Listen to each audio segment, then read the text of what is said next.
Hi, I'm Lauren Pickard, the Memory Care Advisor at Arden Courts in Elk Grove Village. Arden Courts was uniquely created for persons with Alzheimer's and other forms of dementia. We have communities in the Chicagoland area in Elk Grove Village, Glen Ellen, South Holland, Geneva, Palos Heights, and Northbrook. At Arden Courts, we help our residents foster their independence for as long as possible in the most safest and secure environment as possible. Today, I am pleased to introduce Stephanie Rutter, who is our Business Development Specialist for Arden Courts Memory Care Communities within the Chicagoland area. Her passion to serve individuals living with memory impairment is inspired by her own role as caregiver to a loved one diagnosed with Alzheimer's disease. Her firsthand experience lends to her empathic approach to navigating the rough waters of dementia. Today's title for her presentation is Dementia and Family Dynamics. Thanks for that, Lauren. Happy to be here and sharing some information about navigating the waters of memory impairment. As we know, this is an extremely impactful disease on those not only living with it, but also with their caregivers and close loved ones. I am going to review a few topics with us today, give you some basics for your frame of reference about dementia and memory impairment. We will talk about recognizing the disease in general, how to interact with our family members in order to best serve a loved one or friend that has memory impairment.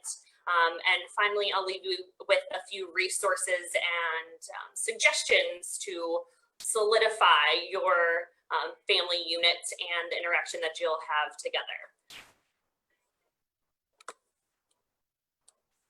So let's start with the basics. So how do we know when someone has dementia or memory impairment? So dementia is specifically defined as a decline in cognitive abilities, including memory loss, language, confusion, and disorientation. This is going to appear differently for each individual that has been diagnosed or has yet to be diagnosed.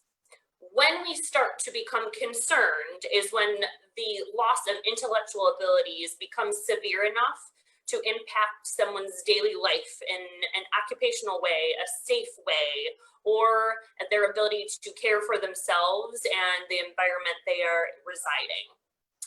We will also see dementia manifest in ways beyond memory impairment. So folks can have some difficulty with object recognition and identification. So mom may point towards a spoon and call it a mug or call it a fork, or even be unable to name that object. To that effect, folks have some difficulty with language use. You may see mom have difficulty word finding. She is starting a sentence and is not able to come to the conclusion of it. You might also see mom have some difficulty with naming objects. Additionally, we see some impairment related to motor. So we see an increase in falls. Maybe we see an increase in difficulty with fine motor, using a pencil, signing someone's name. And to that note, we often have some of the first signs of memory impairment noted when there is a significant change in a loved one's signature. Watch those signatures. Science doesn't know the exact cause of memory impairment. We think it is likely related to plaques and tangles within the brain that inhibit neurotransmitters. We also see a lack of acetylcholine, which is a neurotransmitter in and of itself, which means the brain is trying to talk to another part of the brain and the message can't get from point A to point B, which impacts our ability to walk and talk and remember things and identify our family and be safe and be social. So why does all of this matter? Well, in our family unit, if we are not on the same page and we don't recognize that there is an impairment in the first place, it's going to be really difficult to come to a conclusion that is safe for a loved one. So always recommend start with the basics. Knowledge is power. Educate yourself in conjunction with your family unit. So common misconception about dementia is it'll go away. Mom will start to have some good days and she'll also have some bad days. And is it reversible or is it not reversible? And again, because knowledge is power, we all need to be on the same page and related to this information. So only 10 to 15% of dementia is reversible. Some causes can be depression, a medication reaction, malnutrition, a vitamin deficiency, an infection, such as a urinary tract infection or some type of blood infection. We also see some folks that are living with cancer and are utilizing chemotherapy have some dementia or memory loss. When we can tell these things have been addressed via a general practitioner, we know blood work has been done, there is no infection, there are no vitamin deficiencies, mom is not on any new medications, then it is more than likely an irreversible form of dementia. This is what we generally see in most of the population. So there are, as you can see on the screen here, there's many different types of memory impairments: Alzheimer's disease, vascular dementia, frontotemporal degeneration, Lewy body disease, and Parkinson's. Generally, the way in which we care for someone with any type of dementia is not related to the specific diagnosis, with two exceptions. Parkinson's and Lewy body dementia are significantly going to impact mom's ability to move around. We see much more motor impairment before we see cognitive impairment there. So these are things to address first with your general practitioner, and then likely going to need to move to a neurologist in order to come to the conclusion that there is an impairment in the first place. And that's our first recommendation. Is there or is there not an impairment? Is it reversible or is it not reversible? Once we have addressed these two issues, we want to talk about how we can facilitate mom's care in a safe and loving way. So, do we always recognize that mom has impairment as a family unit? We might not. Some things to be aware of, symptoms to be aware of would include memory loss, mom's inability to problem solve and plan. That means if mom sees that the kettle is boiling over, she doesn't walk into the living room and turn on the television. If you're starting to notice that mom may be having odd reactions to social situations, that can be an indicator. Mom might have difficulty planning for a typical task. So that means the laundry goes into our washing machine and then we pour our detergent on top of it. Maybe mom isn't using detergent, maybe she's using soap, or maybe she's using toothpaste. If you see odd functionality starting to occur, we likely know that there's some type of impairment. Spatial awareness. This means if mom is sitting at her dinner table and there's a knife and a fork and she's not able to grasp the knife, but maybe is grasping just to the left or right of it, we likely see that there is some form of spatial impact. And that is all caused by the lack of ability, the neurotransmitters to communicate in her brain. Impaired safety awareness. This might mean that mom has no insight into her impairments. This might mean that mom is an unsafe driver but is not recognizing that. This might mean that mom's walker is at her bedside at night, but she is getting up out of bed to utilize the bathroom and is not using it to go to the bathroom. Poor judgment. We see this in folks that live at home independently. Maybe it is the middle of summer and we have the heat on. We leave the stove on. Change in mood and personality. Another common symptom. This means mom's general pleasant, kind demeanor starts to change into something more aggressive and confrontational. And then we also see folks withdraw from social activities or socialization in general. So the cause of this is a peripheral awareness of the fact that they can't keep up with a social conversation. They're overwhelmed by a large group of people and are aware at some level of a deficit. So in general, they're going to avoid those interactions, although they may not be able to articulate to us the reason why. So this is what we can expect. It's important to recognize this as a family. This is unfortunately a degenerative disease. Each day is going to be different. Some days are going to be better than others. That can be very hard on a caregiver who is trying to maintain the best care and plan of action for a parent or a loved one. We can expect folks to have a slower reaction time. That really impacts the safety of driving. We will see folks have a reluctant to try new foods, new situations. Maybe they're not willing to go over to a loved one's house to celebrate a holiday or a birthday, and they're reluctant to be in a new, and to them, an unfamiliar setting. You might find that your loving father has a completely flat affect. So affect means mom or dad's facial expression and emotions are minimal, if at all, displayed. The flip side to that is we might find that we have a loved one who is easily provoked to be verbally or physically aggressive. These situations in which they're provoked might have been caused by something irrational, a slight noise in the background, a slight change in routine, and cause irrational anger and mood swings. We'll see anxiety. Someone might be pacing around their house. Socially inappropriate behavior. This would mean that mom might look at you in a grocery store and make a comment about the person in front of you loudly. We call that a lack of social filter. That is often one of the first key signs to memory impairment. It will likely come at some point. As far as the lack of social filter, that is often something we see caregivers struggle with. We compare it to having a 3-year-old. What would you do? You would gently explain, that's not a conversation that we're going to have right now, and move on and redirect the conversation.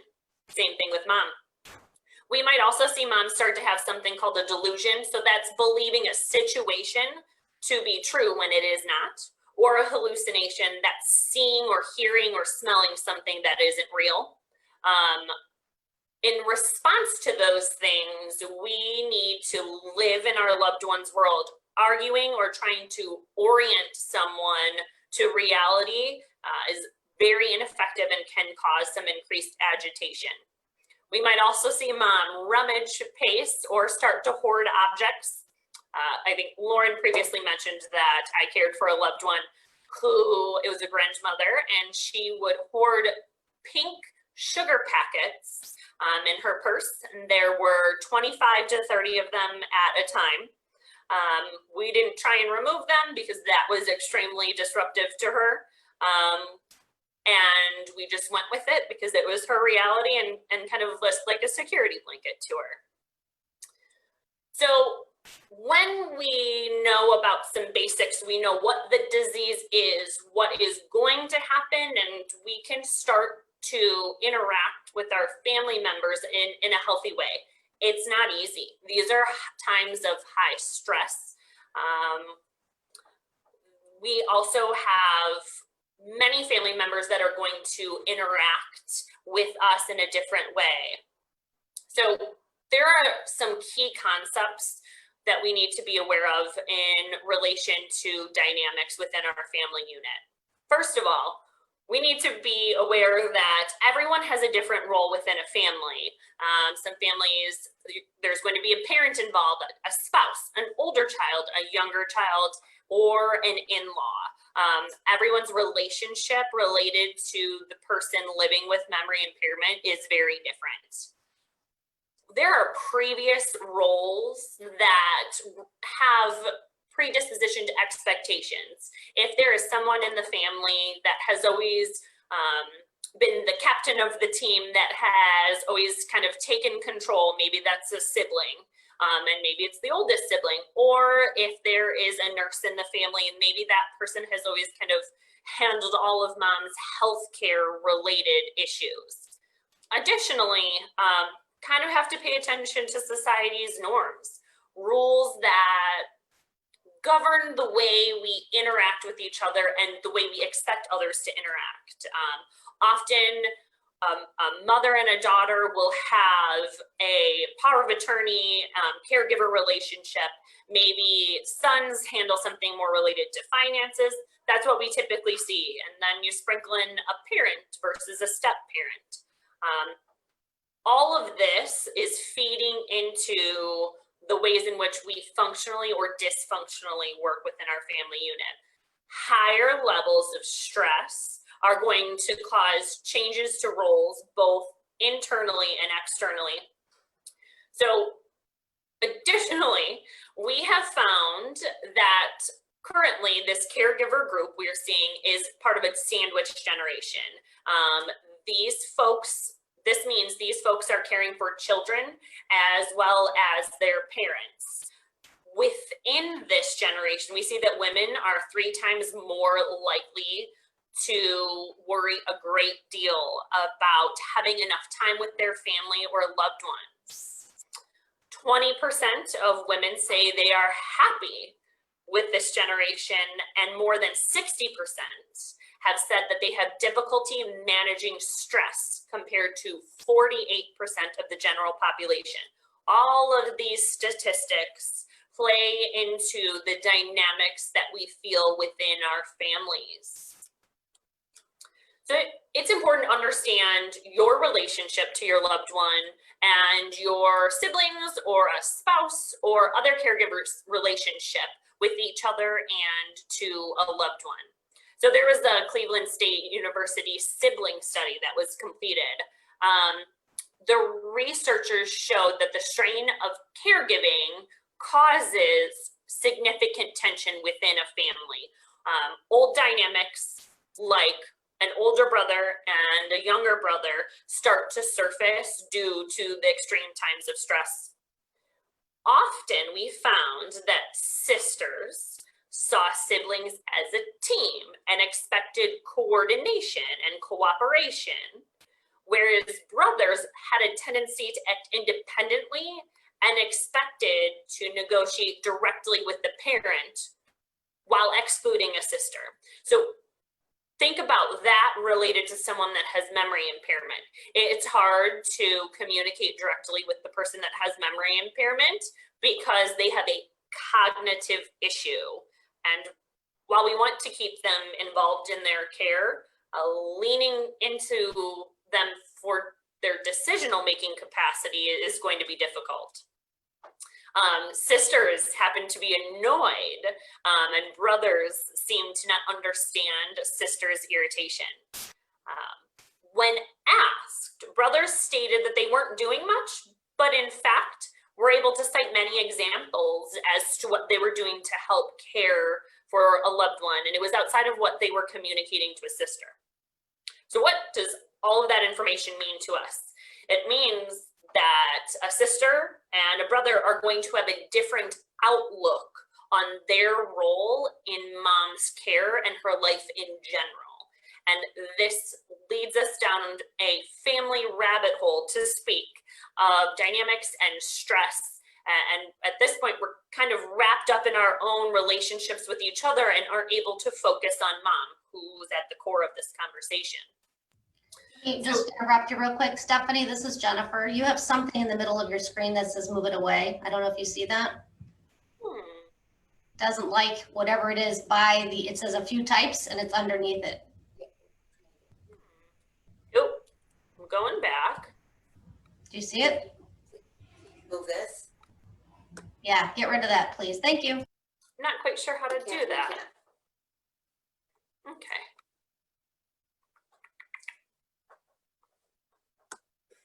It's much better now. It is? Okay. Well, no, you moved it back down again. Move it back up. Yeah. Is that better? No, It's coming back. yeah, it needs to go bye-bye. I think it forgot it's not part of this presentation. Yeah, it's being nosy, isn't it? It is. Maybe if you go to the right top of your screen and say exit full screen, you can move that out of the screen. Right top of my screen. I don't see that, Jennifer. Right of your screen, there's like a picture frame that says exit full screen. If you use your mouse towards the top of your Zoom, anything up there? No. I don't know what to tell you. All right, well, we'll have to ignore it, everybody. Yeah, apologies. So we're kind of talking, I'm gonna make sure we're on the right slide here. Okay, we were talking about a few types of siblings or fellow caregivers that we're likely going to encounter. So the first one that I am sure all of us will recognize is a busy Betty. So this is a family member that typically has a busy career, a chaotic schedule, and often the chaos in this person's own life is going to present a barrier to being an active caregiver for someone living with memory impairment. So because perception is reality, this is how it appears to other caregivers. You think you're busier than everyone else and you're too busy to help, but it's actually just an excuse to avoid being involved or helping out. That being said, we also know a denial Danny in our families. This family member often doesn't recognize the change that's occurring in a loved one, mom, dad, spouse, whatever. This person might seek alternative treatments, bring mom to multiple physicians, second opinions. This is how it appears to that person's other members of the family unit. This person's stubborn, are not involved enough, or maybe conversely, they're involved too much in mom's care and don't see the obvious symptoms in front of them. Lastly, a knowing Nancy. This family member might have the least contact with mom, but will absolutely have the strongest opinions about her health conditions, plan of care, or her abilities. This person is going to have an answer for everything, and often the solution that they have found is unrealistic or beyond mom's capabilities. This person might have gone to Google for most of their information or have a lack of insight into the disease. So we know that we're going to run into a few different types of people in our family. These are just some generalizations. But when we recognize there's a problem, what do we do next? How do we solve that problem in the best interest of caring for this loved one? So this is how we move forward. You need to understand that there are many issues related to this illness. Mom is going to be experiencing physical and cognitive changes, and her caregivers are going to experience denial. We're going to experience anger, depression, often grief, and these feelings are going to be different and manifest differently in each person. They are going to fluctuate and change as mom's condition changes, as day-to-day routines change, and as the personal lives of our caregivers within this family unit changes. Their stress level and work norm and balancing school, and now amid a worldwide pandemic, there's a lot of balancing that is occurring, and it's extremely difficult. We have to also recognize each family has a past and a present. Mom's interaction with each sibling is likely not going to be the same as it has been previously. So sibling A might have always had a great relationship with mom, but sibling B might just have come to a loving relationship. And so sibling B may not be excited about being the bad guy when it comes to hospitalizations, doctor appointments, or even finding an alternative living arrangement. So how do we move forward with this? We have to recognize you are only responsible for your actions. You can't change the actions of others. You can't change the words that they say. When we're in a tense discussion with a family member about mom's care, stay neutral. Again, controlling your own actions. If aggressive language or a provocative statement is utilized, neutrality or no response is often the best way to respond. We also have to recognize that a support circle is going to start to fall away as we become more enmeshed in mom's care. This is a very specific disease, which comes with a very specific set of circumstances, hallucinations, delusions, there's financial implications, and not everyone will experience this. So finding a network of support is difficult. Friends just can't relate if they haven't gone through it before. What is the core is valuing your relationship with a sibling more than valuing the need to be right. Being right isn't going to further the conversation. Conversely, refusing to have a conversation isn't going to further the relationship as well. There's also no need to respond to every negative comment, question, concern that a caregiver brings to your attention.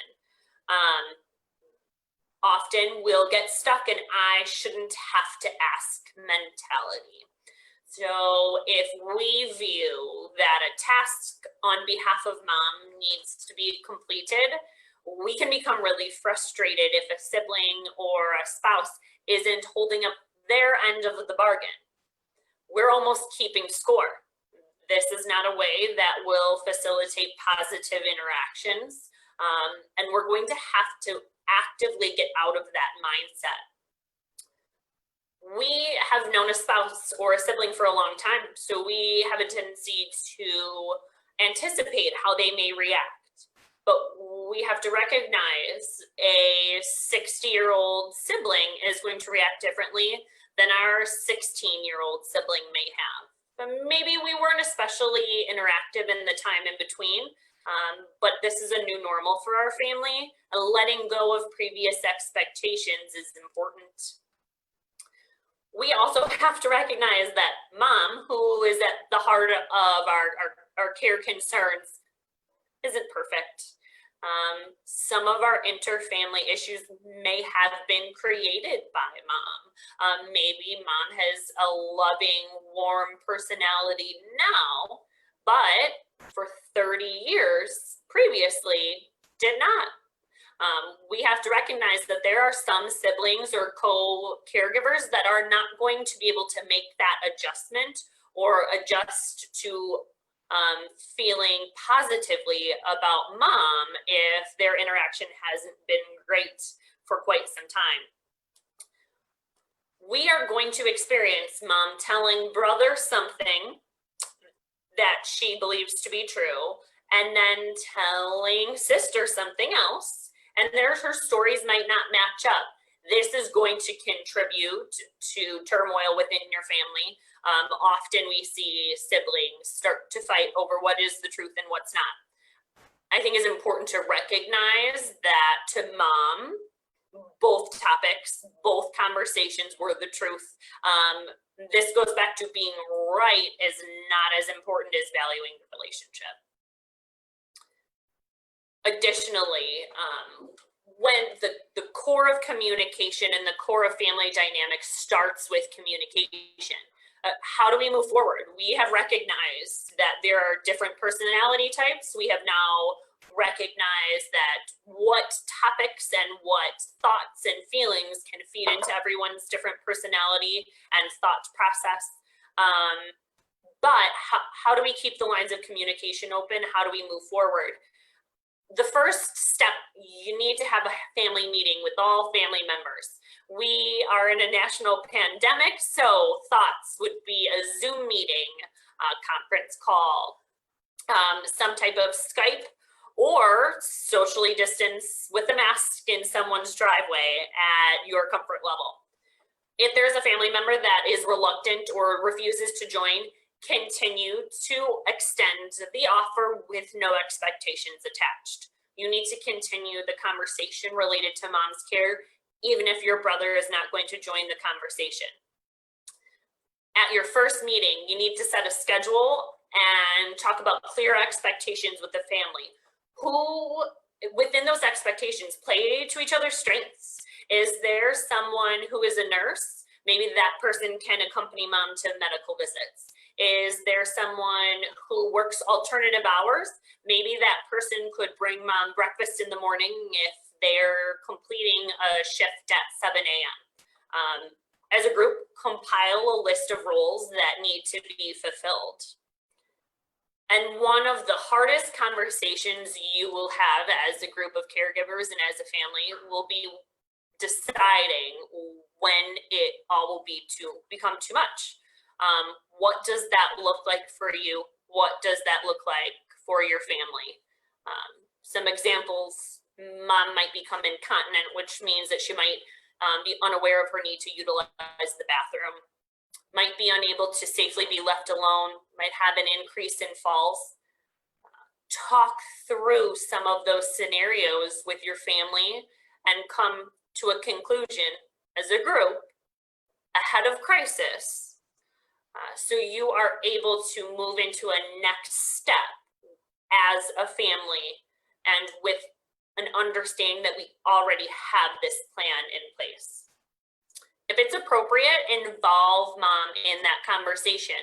If you are joining us today and you are suspicious of a memory impairment, or maybe you are not experiencing that yet in a loved one, have a care planning conversation with your family members. Go home and say, this is what I want for my care. This is what I don't want for my care.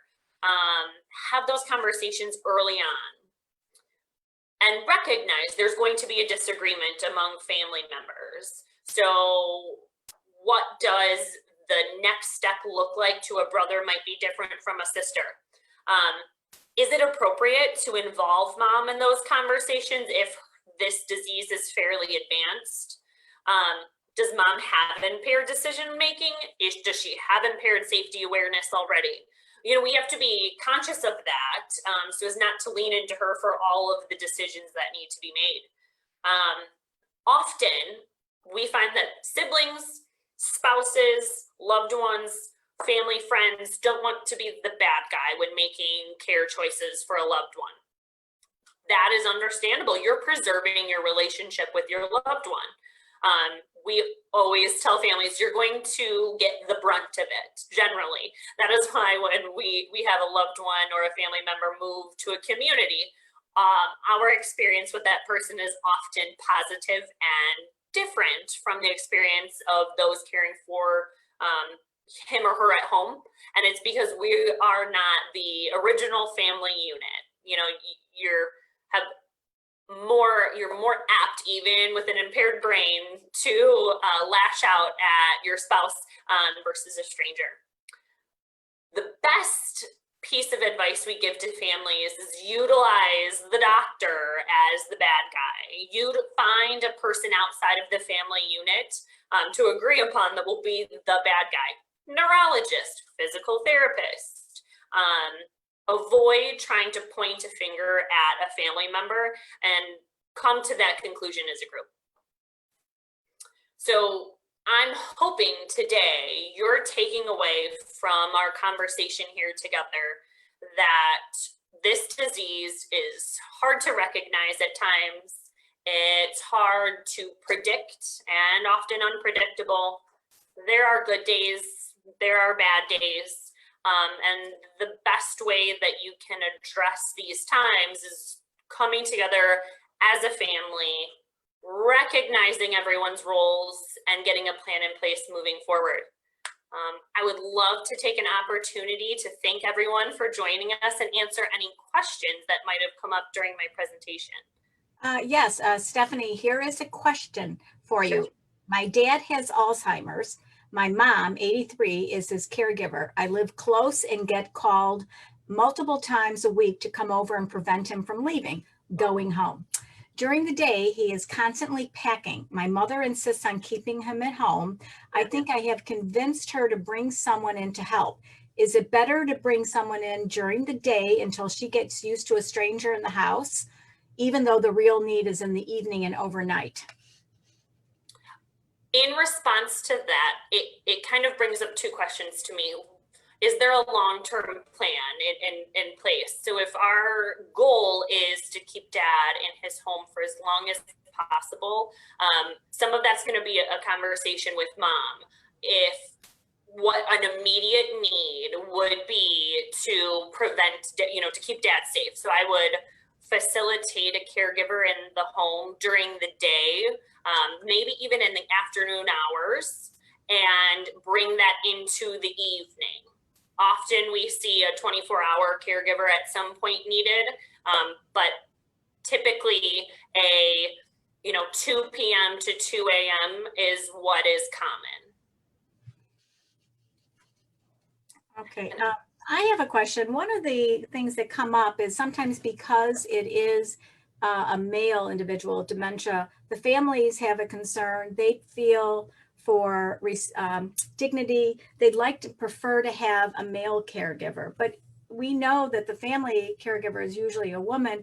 Is how do you explain to them that usually in terms of, we understand their comfort level, but what is the best way to have that conversation with the family?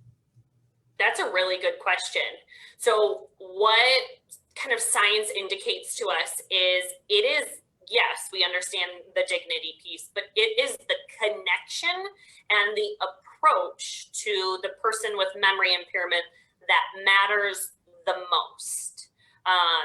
We can start with someone generally who is 40 and above. Science tells us that folks are going to interact with that person differently. But the education of a caregiver, their experience with someone living with memory impairment is more important in general than the gender. Because if they know what they're doing, if they know the positive approaches that need to be taken to interact with someone that has memory impairment, their care is going to be reflective of that, and a loved one's positive interaction with them is going to occur and supersede the preference for gender. Oh, great. Okay, well, that was really good in explaining that. Do we have any other questions? Feel free to put them in the chat box or the Q&A. This is Jennifer. I have a question. Yeah.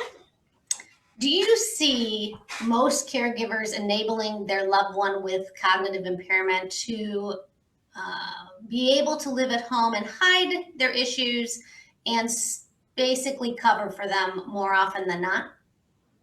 We do.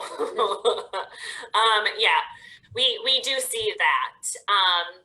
When we see that that is occurring, we kind of take 2 steps back and think of a few safety concerns. First and foremost, are both people living at home safe? Can mom safely care for dad?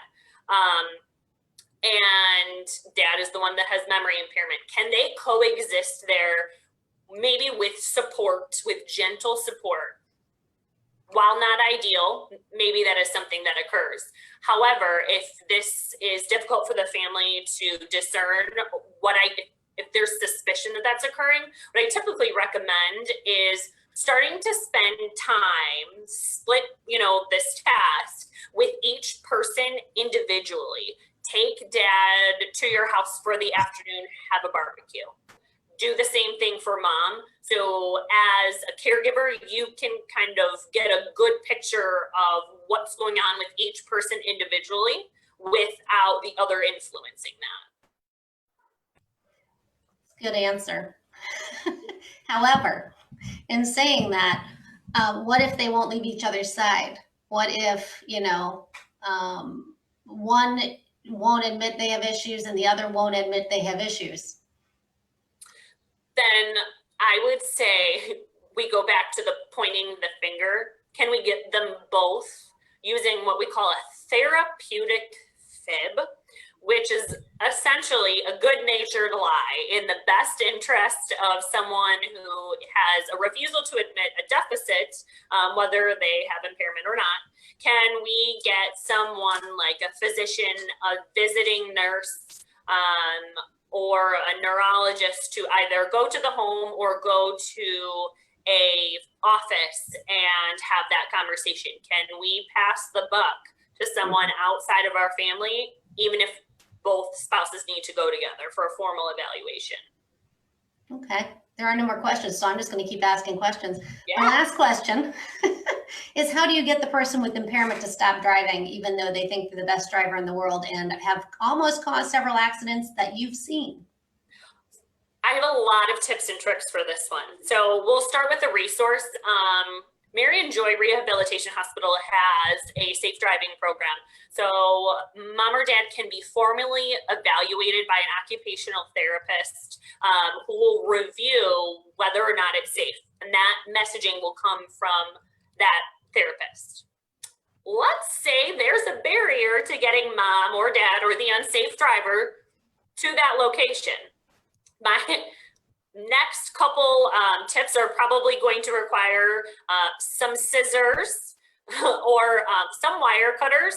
I would actually functionally disable a vehicle. So whether we need to hide keys, that's absolutely an option.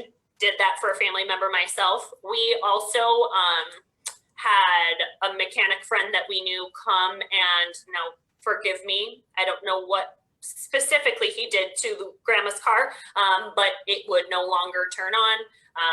Maybe we make sure there's no gas in it, physically prevent them from driving the vehicle, or we can frame a great therapeutic fib, park the car in sister's, wife's, someone else's garage and remove the key. So it's physically not there for mom or dad to drive. Thank you. Those were great. I think Gail's got some more questions for you. Yeah.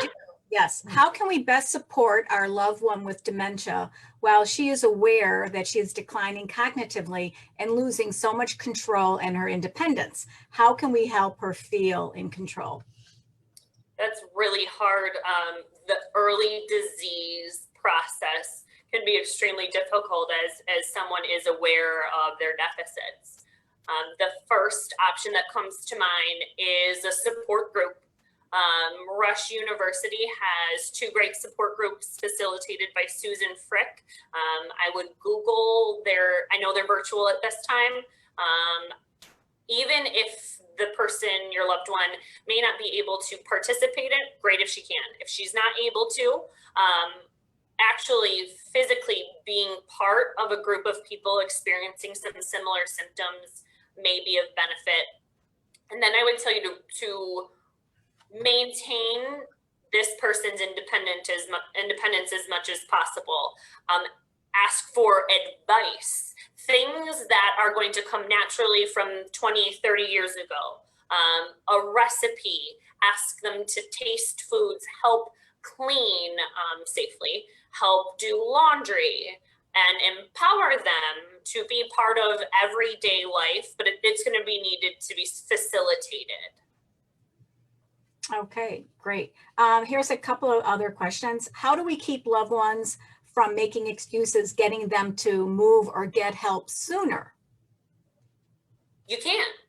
That's a good question. And part of the disease is not recognizing your own impairment. So often when we have a loved one that is really struggling or refusing simply to get care, to move to a community setting, that's when we use the pointing the finger at the physician tactic. The best option, if we're speaking, frankly, moving to a community setting, let's take that example, is to get the loved one out of their home in the first place. You may have to use a therapeutic fib. When choosing a community, choose someone that has experience with that reluctance and can provide the emotional and social support needed on the tail end of that. If we're referring to getting mom to a physician or even recognizing that she needs to go to a physician, a good place to start is a general practitioner or a visiting nurse to the home.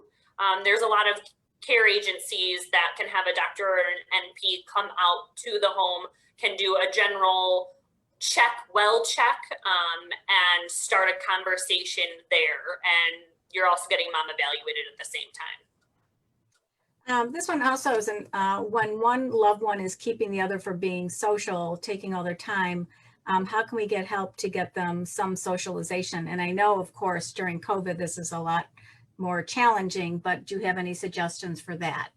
Absolutely. So it is really challenging with COVID.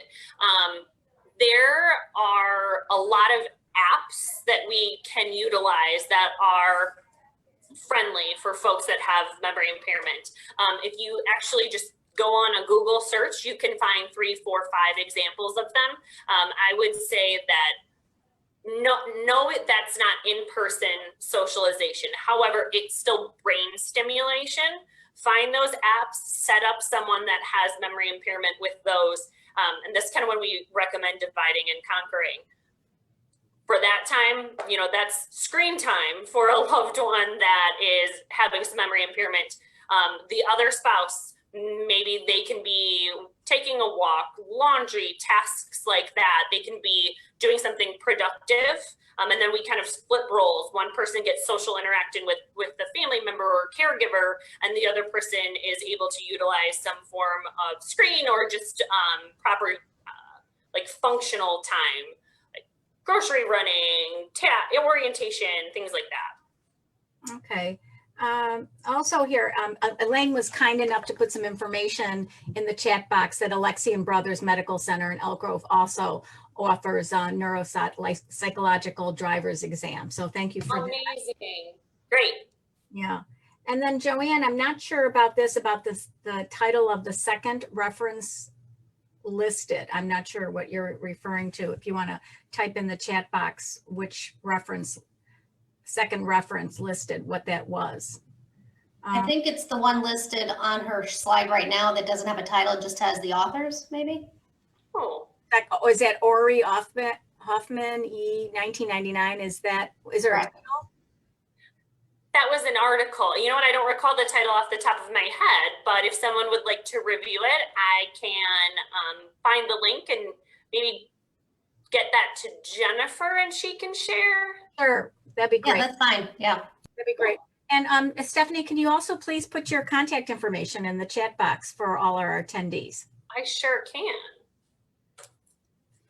Lauren is typing away as we speak. I'm going to show you her here with me. Hi, Lauren. Hello.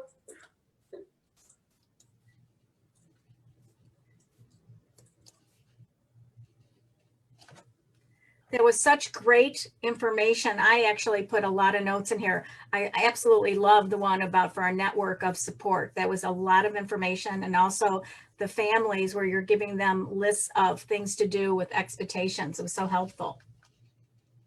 For my own family, we found that to be one of the most helpful references as a group. My sister is a social worker, so she took on a school social worker, so she had summers off. So she took on a lot of the day-to-day stuff during the summers. I went to grandma's house before work each morning and administered medicines, and then also on my way home. My mom did the logistics for doctor's appointments, general meals, things of that nature. And we were really able to support her for a long time, but we had to work as a team. That's actually exactly what we did in our family as well. So my sisters and I shared the roles, and my role was actually coordinating all the doctor appointments. So it worked out very well. Oh, good. So Jennifer just put in the chat box to let everyone know our next presenter is David Kaz at 3 o'clock. We will take a little bit of a break, but Stephanie and Lauren, thank you so much once again. It was a